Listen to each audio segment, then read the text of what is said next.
My name is Xiaomei Cai. I am an associate professor in the Department of Communication. I got my PhD in communication from Indiana University. And as soon as I graduated from Indiana, I actually went to University of Delaware. And I was there for about 4 years before I joined faculty at Mason.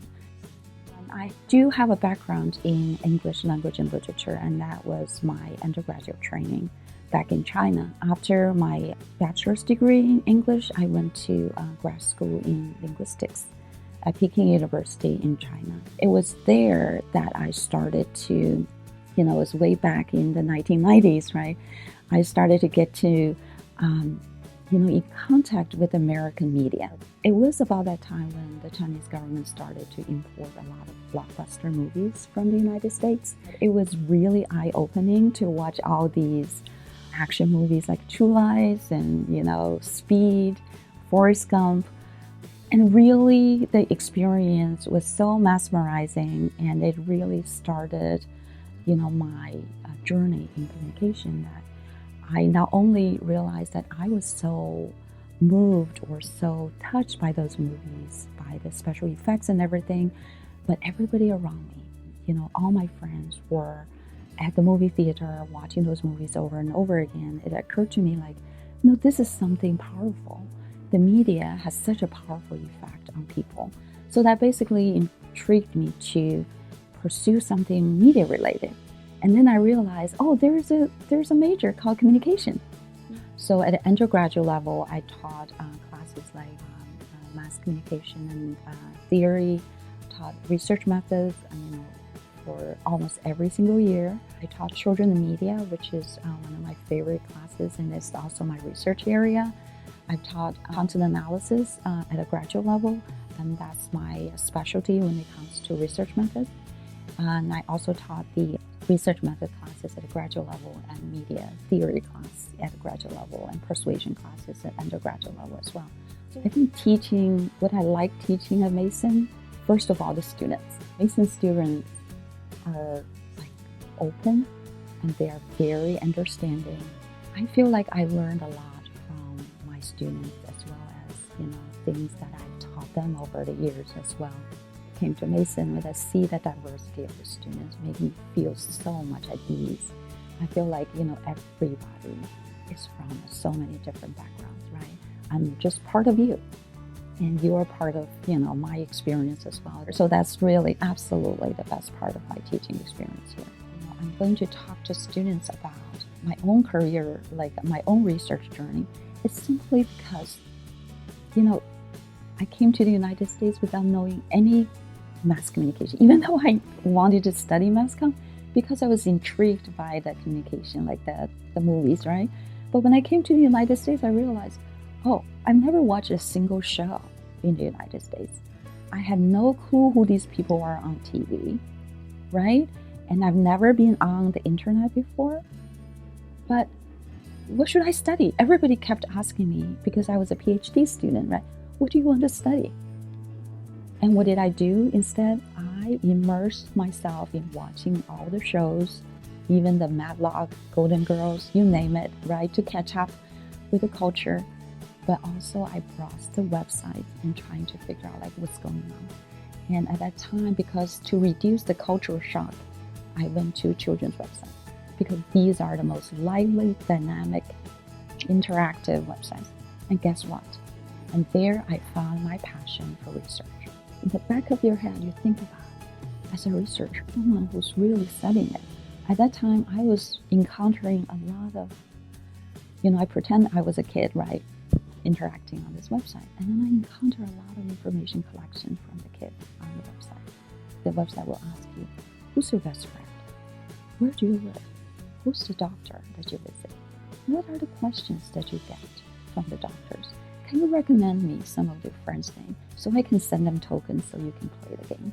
So that really brought to my attention saying, no, this is not right.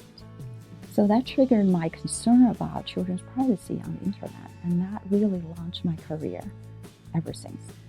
What I'm most passionate about, I would divide it up into 2 areas. Research-wise, right now I'm really passionate about my new line of research about sharenting.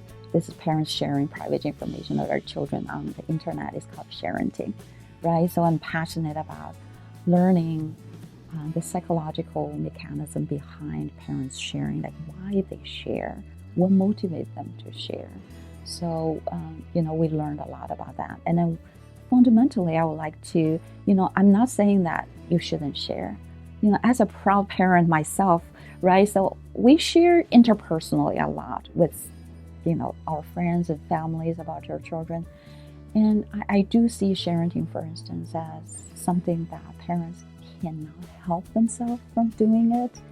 But my ultimate, goal is trying to educate parents where to share, for instance, how to share, and when not to share, for instance, right? So there are a lot of limits that you should observe when it comes to sharing. So that's one passion that I have with, with my research. And the second passion, I would say I am, have been actively engaging in is the diversity issues on campus. So I've been serving on various diversity, equity, inclusion committees at the university, in college, in my department, and so many different capacities. So I am one of the moderators for AAPI, affinity group on campus.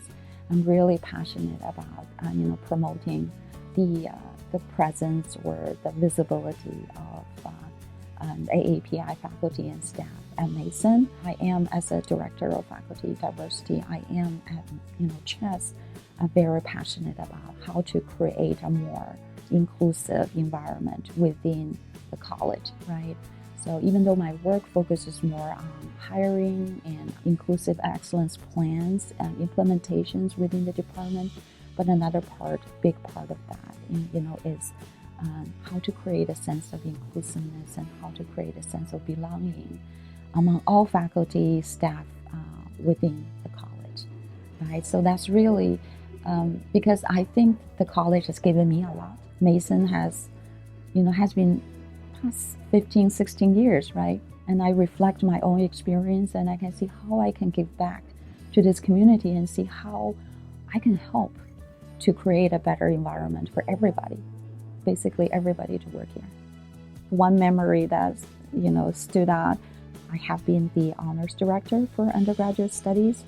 So in the past 10 years or so, I've taught this honors sequence of research methods class in our department for about 5-6 times in the past 10 years or so. And this is a very intensive research-oriented class. Only the best undergrad students who have highest GPAs are qualified to take this 1-year intensive research methods class. And I can see the hesitation in their eyes, like at the very beginning of the semester, in the fall, because they're going to be with me for 2 semesters in a row. And the best memories will be, the time, one time, for instance, I took them to the conference, like the Eastern Communication Association annual conference. And out of the 11 students, I think 10 of them got accepted for presentation there. So I took all of them to Rhode Island together. We set up the poster sessions, out there, walk around and to see those students so confidently presenting their research to whoever stopped by their poster and answering all the questions, and see the smile on their face, and to see this sense of confidence and pride that they have with their own research. I am telling you, and all the hard work you have put into this, and especially when some of them won the top paper awards or something, oh really, that nothing compares to that. And we had lunch together, we had this fun experience at a conference. So really, that's really the best part of it. And of course, that reminds me something of the best part of every single year is to walk into the Eagle Bank Arena with, as a faculty marshal. But that's really the proudest moment that you see. It doesn't matter how much struggle they have had over the semester or so. they graduate, right? They graduate, and that's the moment when there's no worries, nothing but pride and but joyful tears, and I'm so proud of them.